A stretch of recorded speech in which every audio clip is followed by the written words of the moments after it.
Students, welcome to our history class. We are starting this semester portion. We have completed chapter 4 and chapter 5.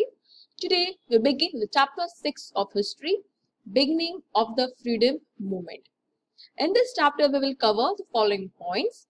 These are the following points that we will be covering in the entire chapter 6, beginning of the freedom movement.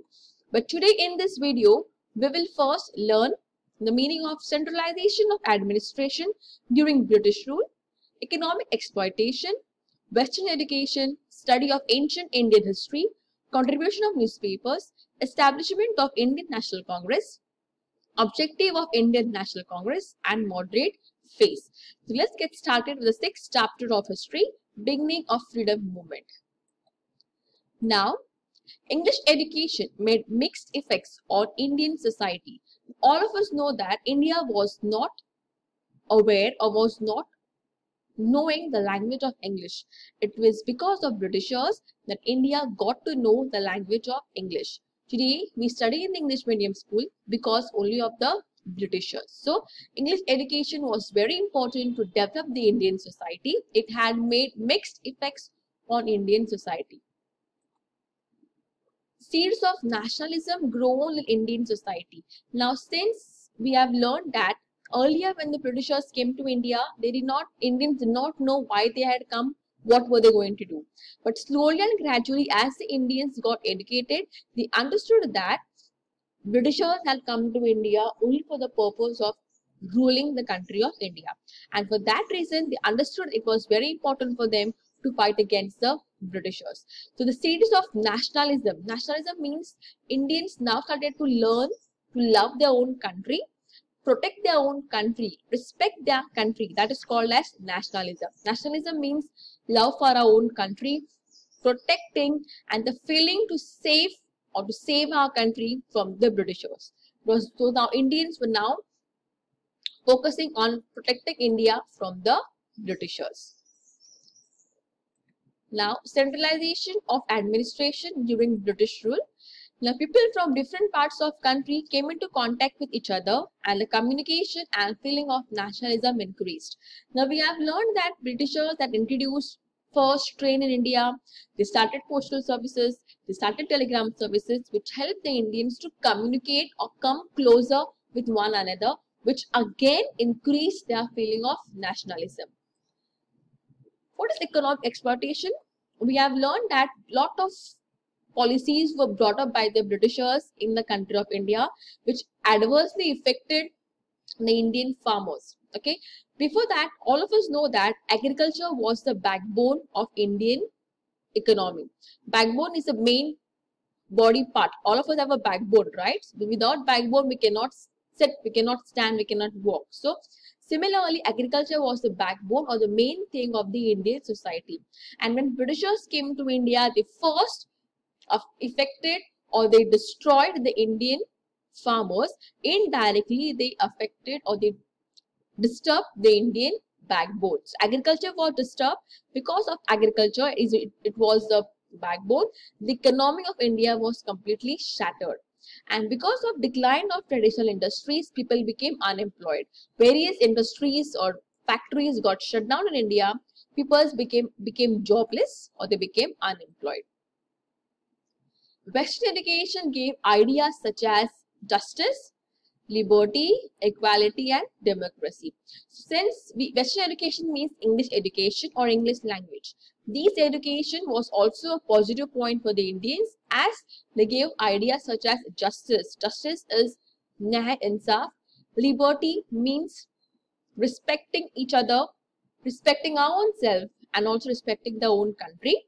Equality in terms of girl, boys, men, women, rich, poor. Democracy is Indians got the freedom to frame their own government. So these were the important points that the Indians got from the Western education. Introduction of English to Indians. Indians got new medium of education or communication. Today all of you study in English medium school. It is because of the Britishers. Since the Britishers came to the country of India, we are able to understand, read and speak English. Now, study of ancient Indian history. Now, ancient means the old history, Purana history. Okay, now something called as Asiatic Society was established in Bengal by the Britishers. Now, since the Britishers had come to India with the intention of ruling India, to rule India, it was very important for them to understand the past history or ancient history, and for that, they established the Asiatic Society, which helped them to understand the Indian culture. Okay, and among them, Dr. Bahudaji Lal and Dr. R.G. Bandarkar also tried to help or to study the ancient Indian history in order to fight the Britishers. The Bandarkar Oriental Research Institute is in Pune, which is working for 100 years now. This particular institute has lot of ancient history documents, like for example, all the Sanskrit documents, Hindi, whatever is written in the ancient history, all this is constituted in the institute called as Bandarkar Oriental Institute in Pune. This is it. Contribution of newspapers. English and vernacular newspapers, periodicals came to be published. Now, whatever in today's situation, whatever news you get, obviously you get from internet, you get it from mobile phones, WhatsApp, Facebook, news channels, etc. But during those days, there were no other sources to get information through. Only source people were aware of or would get knowledge was by using the newspapers. So lot of English newspapers came up because of the Britishers, and vernacular means different languages, English, Hindi, Kannada. These is called as vernacular newspapers. Periodicals means magazines. Political and social awakening took place only through the newspaper. Newspapers served a very important source or to provide information to the Indians of what was happening in the society. Periodicals means magazines. So, newspapers like Darpan, Prabhakar, Kesari and Bazar Patrika. These are the names of important newspapers you have to remember, which were started during those days to understand what was going on in the society. Establishment of Indian National Congress. Most important thing is Indian National Congress. Today we have a Congress party with us, right? That is called as Indian National Congress. It's also called as INC. So for now onwards, we will use the word INC to explain Indian National Congress.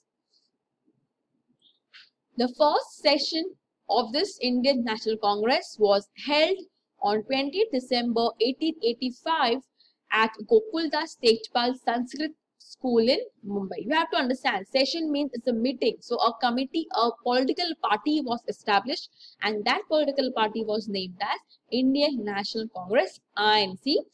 Of that, the first meeting took place on 20th December 1885 at Gokuldas Tejpal Sanskrit School in Mumbai.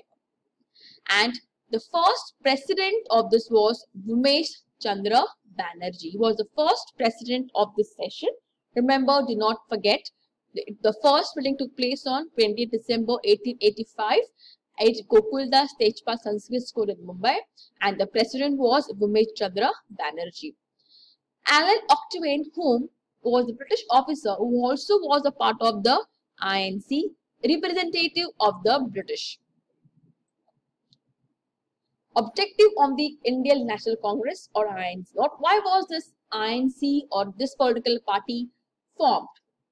That is, first thing that to make people all over the country forget the differences in terms of religion, race, caste and language. So now this particular political party was established to make or take away differences in people of India in terms of religion, race is caste, and language. Okay, the people of India wanted to come together to forget all the differences and come together as one nation and fight against the Britishers. Next was to understand each other's problems and views. To fight against Britishers as one nation, it was very important for the Indians to come together, understand each other's problems and views. To increase the feeling of oneness among Indians and to take effort for development of the country. So these were the various objectives why this political party was formed. Okay, the first reason was they wanted the people of India forget all the problems and come together as one nation, understand everybody's problems, to increase the feeling of oneness. Unity should be there, and that will help to develop the country of India and fight against the Britishers. Moderate phase. The leaders of INC were educated and realistic. Values like liberalism. Liberalism means respecting own self-confidence, self-respect. That is called as liberalism. Freedom, everybody were free. Equality in terms of girl, boys, men, women. Fraternity again is respect, and these had an impact on the Indian people. Now, since the people were educated, they know what was right, what was wrong. They got the values such as liberalism, freedom, equality, fraternity. They believed in constitutional methods. The people of INC or the leaders of INC understood that it was very important to achieve our goals only through the means of going by constitution. Now, what were the demands of the moderate phase? Okay, the demands by this INC were, first was jobs for the educated Indians. Now, everything was now in the control of the Britishers. The Indians wanted they had put some demands or resolution in front of the Britishers through INC. The first demand was jobs for the educated Indians, cutting down the increasing expenses on military. The first was jobs for the educated Indians. The people of India wanted that Indian people who are educated to get jobs in the country of India first and not the Britishers. Cutting down the increasing expenses on military. Lot of expenses were done on the military. Lot of money was spent on the military force. That should be stopped.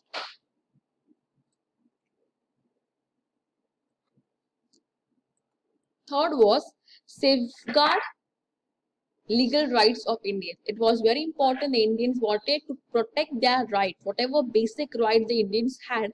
It was very important that the Britishers should grant them the basic rights of the Indians. These were the important demands which were made by the INC to the Britishers.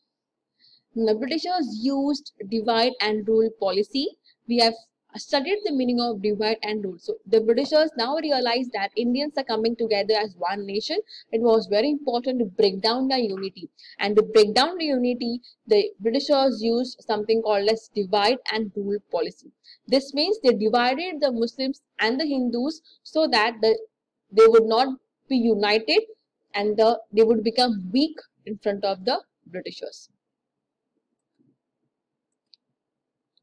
Moderate phase leaders were, the leaders of the moderate phase were Gopal Krishna Gokhale, okay, Firoz Shah Mehta and Surendranath Banerjee.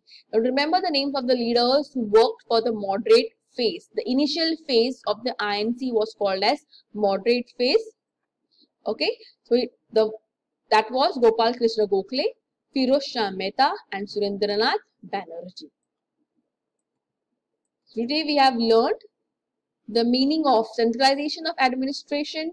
We have learned economic exploitations. We have learned the contribution of newspapers, establishment of INC, objective of INC and the moderate phase. So students, I hope the video is clear to you.